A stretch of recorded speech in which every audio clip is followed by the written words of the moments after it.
നമസ്കാരം, പ്രവാസി മലയാളിയിലേക്ക് ഏവർക്കും സ്വാഗതം. ഇന്നത്തെ പ്രവാസ ലോകത്തെ വാർത്തകൾ ഒറ്റനോട്ടത്തിൽ. കുവൈറ്റിൽ കഴിഞ്ഞ 24 മണിക്കൂറിനുള്ളിൽ 2721 പേരെയാണ് കോവിഡ് ടെസ്റ്റിന് വിധേയമാക്കിയത്.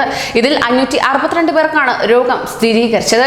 ഇതോടെ രാജ്യത്തെ കോവിഡ് കേസുകളുടെ ആകെ എണ്ണം 29,921 ഉയർന്നു.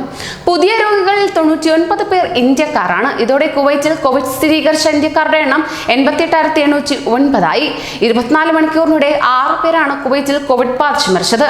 ഇതോടെ രാജ്യത്ത് കോവിഡ് മൂലം മരിച്ചവരുടെ എണ്ണം 236 UAE-യിൽ 571 പേർക്ക് കൂടി കോവിഡ് സ്ഥിരീകരിക്കുകയുണ്ടായി. 427 പേർ രോഗമുക്തരായി.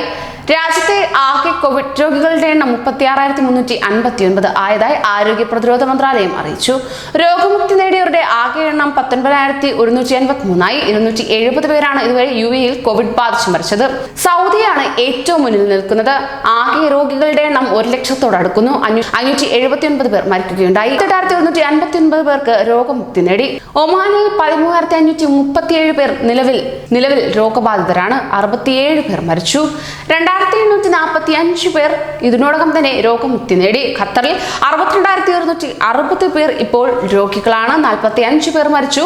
37,572 പേർ രോഗമുക്തരായി.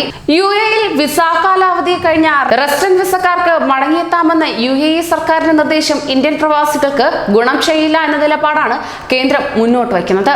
ആയതിനാൽ തന്നെ വിസ കാലാവധി കഴിഞ്ഞവർക്ക് വിദേശയാത്ര ചെയ്യാൻ അനുമതി നൽകേണ്ട എന്ന കേന്ദ്ര ആഭ്യന്തര മന്ത്രാലയത്തിന്റെ തീരുമാനമാണ് പ്രവാസികൾക്ക് നിലവിൽ തിരിച്ചടിയായി മാറിയിരിക്കുന്നത്. അതേസമയം 3 മാസമെങ്കിലും വിസ കാലാവധി ബാക്കിയുള്ളവർക്ക് യാത്രാനുമതി നൽകിയാൽ മതിയെന്നാണ് ജൂൺ 1 പുറത്തിറക്കിയ സർക്കുലറിൽ വ്യക്തമാക്കി തന്നെ പറയുന്നത്. വിദ്യാഭ്യാസ സ്ഥാപനങ്ങളുടെയോ കമ്പനികളുടെയോ ഓഫർ ലെറ്റർ ഉള്ളവരാണെങ്കിൽ പോലും 1 മാസത്തെ വിസ കാലാവധി നിർബന്ധമാണെന്നും കേന്ദ്രം പുറപ്പെടുവിച്ച സർക്കുലറിൽ ചൂണ്ടിക്കാണിച്ചു. കോവിഡ് വ്യാപനം തടയാൻ പ്രഖ്യാപിച്ച ആരോഗ്യ മുൻകരുതൽ നടപടികൾ മനഃപൂർവ്വം ലംഘിക്കുന്ന വിദേശികൾക്ക് നാട് കടത്തുന്നതടക്കമുള്ള ശിക്ഷയുണ്ടാകുമെന്ന് സൗദി ആഭ്യന്തര മന്ത്രാലയം വ്യക്തമാക്കുകയുണ്ടായി. മൂക്കും വായയും മറയാതെ മാസ്ക് ധരിക്കുക, പൊതുയിടങ്ങളിൽ സാമൂഹിക അകലം പാലിക്കാതിരിക്കുക, പൊതു സ്വകാര്യ മേഖലകളിൽ പ്രവേശിക്കുമ്പോൾ ശരീരോഷ്മാവ് പരിശോധനയ്ക്ക് വിസമ്മതിക്കുക, ശരീരോഷ്മാവ് 38 ഡിഗ്രി സെൽഷ്യസിന് മുകളിൽ ഉയരുമ്പോൾ വേണ്ട നടപടികൾ സ്വീകരിക്കാതിരിക്കുക എന്നീ നടപടികൾ നിയമലംഘനമായി തന്നെ കണക്കാക്കും.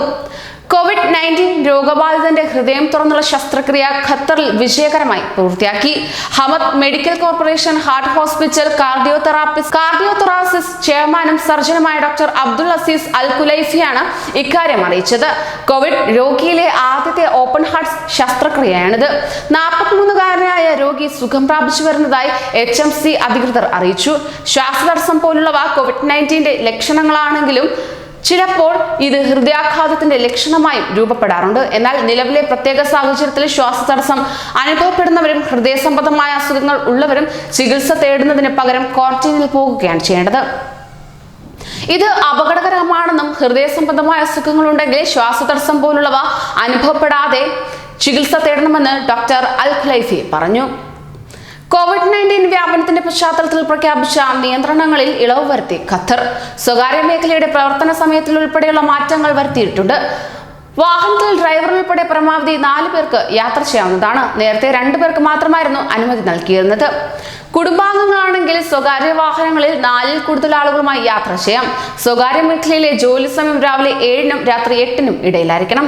വീടിനോട് ചേർന്നാണ് കായിക പരിശീലനം നടത്തുന്നതെങ്കിൽ മാസ്ക് ധരിക്കേണ്ടതില്ല. എന്നാൽ സാമൂഹിക അകലം കൃത്യമായി പാലിക്കണം.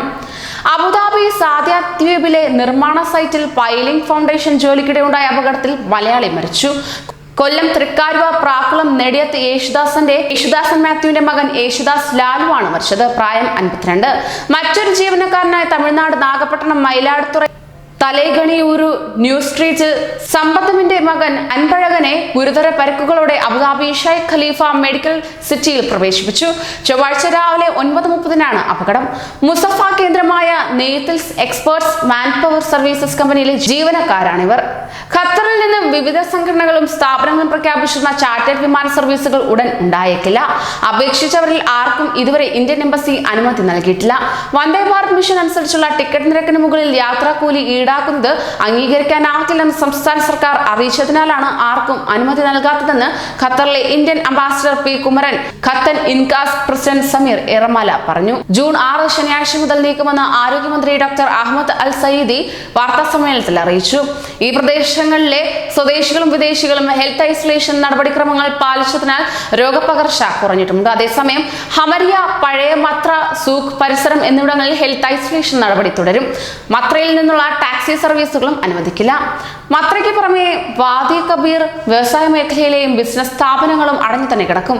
വ്യാഴാഴ്ച 778 പേർക്ക് കൂടി കോവിഡ് സ്ഥിരീകരിച്ചിട്ടുണ്ട്. ഇതിൽ 513 പേരും പ്രവാസികളാണ്. ദോഫാറിൽ കഴിഞ്ഞ ബുധനാഴ്ച മുതൽ തിങ്കളാഴ്ച വരെ അനുഭവപ്പെട്ട ന്യൂനമർദ്ദത്തിൽ പെയ്തിറങ്ങിയത് റെക്കോർഡ് മഴ. 2018 മേക്കനൂർ ചുഴലിക്കാറ്റ് സമയത്തേക്കാൾ അധികം മഴയാണ് ഈ ദിവസങ്ങളിൽ പെയ്തതെന്ന് regional municipalities and water resource മന്ത്രാലയത്തിന്റെ കണക്കുകൾ. കഴിഞ്ഞ ചുഴലിക്കാറ്റ് സമയങ്ങളിൽ ഒമാനിൽ പെയ്ത ഏറ്റവും ഉയർന്ന മഴയുടെ അളവ് കാണിക്കുന്ന പട്ടികയാണ് മന്ത്രാലയം പുറത്തിറക്കിയത്. പ്രവാസികളെ നാട്ടിലെത്തിക്കാനുള്ള വന്ദേ ഭാരത് മിഷൻ 1 മാസത്തോടടുക്കുമ്പോൾ 10% പേരെ പോലും നാട്ടിലെത്തിക്കാൻ കഴിഞ്ഞില്ല എന്ന ഖ്യാതി ഉയരുകയാണ്. കുവൈറ്റിൽ മാത്രം 74,000-നടുത്ത് ആളുകൾ രജിസ്റ്റർ ചെയ്ത് കാത്തിരിക്കുകയാണ്. എന്നാൽ ഇതുവരെ നാട്ടിലെത്തിയത് 17 വിമാനങ്ങളിലായി വെറും 3000-ൽ താഴെ പേർ മാത്രമേ നാട്ടിലെത്തിയിട്ടുള്ളൂ. 4 വിമാനങ്ങൾ കൂടി ഷെഡ്യൂൾ ചെയ്തിട്ടുമുണ്ട്. മെയ് 1 ആരംഭിച്ച എംബസി രജിസ്ട്രേഷൻ 15-ന് താൽക്കാലികമായി നിർത്തിവെക്കുകയായിരുന്നു. 68,000-ഓളം പേർ ഈ സമയത്ത് തന്നെ രജിസ്റ്റർ ചെയ്യുകയായിരുന്നു. ജൂൺ 1-ന് രജിസ്ട്രേഷൻ പുനരാരംഭിക്കുകയും ചെയ്തു. കൂടുതൽ വിമാനങ്ങൾ ഏർപ്പെടുത്തുകയോ യാത്രാ സർവീസ് ആരംഭിക്കുകയോ ചെയ്തില്ലെങ്കിൽ മാസങ്ങൾ കഴിഞ്ഞാലും അത്യാവശ്യക്കാർക്ക് പോലും നാടണയാൻ കഴിയില്ല എന്നത് മറ്റൊരു യാഥാർത്ഥ്യം കൂടിയാകുന്നു. ഷുവൈക്കിലെ തീപിടുത്തം അഗ്നിശമന വിഭാഗം നിയന്ത്രണ വിധേയമാക്കി. ഷുവൈക്ക് വ്യവസായ മേഖലയിൽ സുൽത്താൻ സെന്ററിന് സമീപം ബുധനാഴ്ച രാവിലെയാണ് തീപിടുത്തം. ഷുവൈക്ക് വ്യവസായ മേഖല, ഷുഹദ ഇൻഡസ്ട്രിയൽ സെന്റർ എന്നിവിടങ്ങളിൽ നിന്ന് 5 യൂണിറ്റ് അഗ്നിശമന സേനയെത്തി രക്ഷാപ്രവർത്തനത്തിന് നേതൃത്വം നൽകി.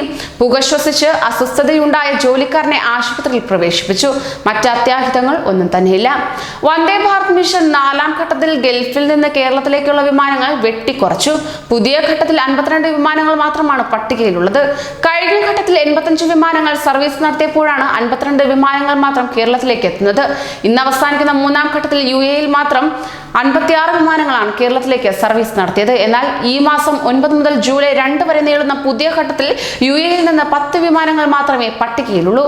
അബുദാബിയിൽ നിന്ന് 6 വിമാനവും ദുബായിൽ നിന്ന് 4 വിമാനങ്ങളും മാത്രം. ലക്ഷക്കണക്കിന് പേരാണ് UAE-യിൽ നിന്ന് ഇനിയും വിമാനത്തിനായി രജിസ്റ്റർ ചെയ്ത് കാത്തിരിക്കുന്നത്. ബുധനാഴ്ച നടന്ന അബുദാബി ബിഗ് ടിക്കറ്റ് നറുക്കെടുപ്പിലും ഭാഗ്യം കടാക്ഷിച്ചത് ഒരു മലയാളിയെ തന്നെ. അജ്മാനിൽ താമസിക്കുന്ന കോഴിക്കോട് സ്വദേശി അസൈൽ മുഴിപ്പുറത്തിനാണ് 1.2 കോടി ദിർഹം, അതായത് 24 കോടിയിലധികം ഇന്ത്യൻ രൂപ സമ്മാനമായി ലഭിച്ചത്. പ്രവാസം അവസാനിപ്പിച്ച് നാട്ടിലേക്ക് മടങ്ങാൻ ഒരുങ്ങുന്നതിനിടെയായിരുന്നു അപ്രതീക്ഷിത സമ്മാനം ലഭ്യമായത്. ഗൾഫിൽ കോവിഡ് ബാധിച്ച് 6 മലയാളികളാണ് മരിച്ചത്. ഇതോടെ ഗൾഫിൽ കോവിഡ് ബാധിച്ച് മരിച്ച മലയാളികളുടെ എണ്ണം 172 നാട്ടിലേക്ക് മടങ്ങാൻ കൂടുതൽ വിമാനങ്ങൾ വേണമെന്ന ആവശ്യം ഇതിനോടകം തന്നെ ആശങ്കയോടൊപ്പം തുടരുകയാണ്. പ്രവാസി സംഘടനകൾ കേന്ദ്ര സർക്കാരിന് ഇതിനോടകം നിവേദനവും നൽകി. കൂടുതൽ പ്രവാസി വാർത്തകൾക്കായി ഈ ചാനൽ സബ്സ്ക്രൈബ് ചെയ്യൂ.